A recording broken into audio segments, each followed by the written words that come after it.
Hello friends. मन्नपुरम finance ने आज अपने क्वार्टर फोर के रिजल्ट मार्केट क्लोज होने के बाद डिक्लेयर किए हैं। तो उसे डिटेल में समझ लेते हैं। वैसे जो आज बोर्ड की मीटिंग हुई है उसमें 50 पैसे का डिविडेंड भी डिक्लेयर किया है। तो चलिए आगे बढ़ते और नंबर देख लेते हैं। ये जो नंबर्स है वो कंसोलिडेटेड नंबर्स है और वैल्यू करोड़ में है। शुरुआत में इंटरेस्ट इनकम देख लेते। तो मार्च क्वार्टर में इंटरेस्ट इनकम रहा है 2339 करोड़ का। वही लास्ट ईयर मार्च क्वार्टर में 2269 करोड़ का इंटरेस्ट इनकम रहा था। और दिसंबर क्वार्टर में 2516 करोड़ का इंटरेस्ट इनकम रहा था। यहाँ पर ईयर ऑन ईयर देखेंगे तो 3% का इंक्रीज देखने को मिल रहा है। वही क्वार्टर ऑन क्वार्टर देखेंगे तो 7% का फॉल देखने को मिल रहा है। अब टोटल इनकम देख लेते हैं। तो टोटल इनकम रहा है 2363 करोड़ का मार्च क्वार्टर में। वही लास्ट ईयर मार्च क्वार्टर में 2362 करोड़ का टोटल इनकम रहा था।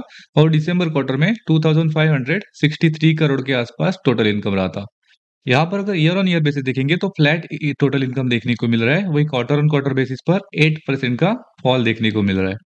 अब एनआईआई देख लेते हैं, यानी कि नेट इंटरेस्ट इनकम। तो मार्च क्वार्टर में एनआई रहा है 1444 करोड़ का। वही लास्ट ईयर मार्च क्वार्टर में 1490 करोड़ का एनआई रहा था। और दिसंबर क्वार्टर में 1591 करोड़ का एनआई रहा था। यहाँ पर ईयर ऑन ईयर देखेंगे तो 3% का फॉल देखने को मिल रहा है। वही क्वार्टर ऑन क्वार्टर देखेंगे तो 9% का फॉल देखने को मिल रहा है। जो मार्केट में जी बिजनेस का अनुमान था वो लगभग 1591 करोड़ का था। तो उससे कमजोर एनआई इस क्वार्टर में हमें देखने को मिल रहा है।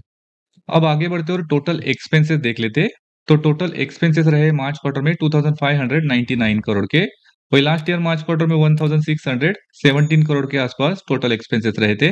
और दिसंबर क्वार्टर में 2187 करोड़ के आसपास टोटल एक्सपेंसेस रहे थे।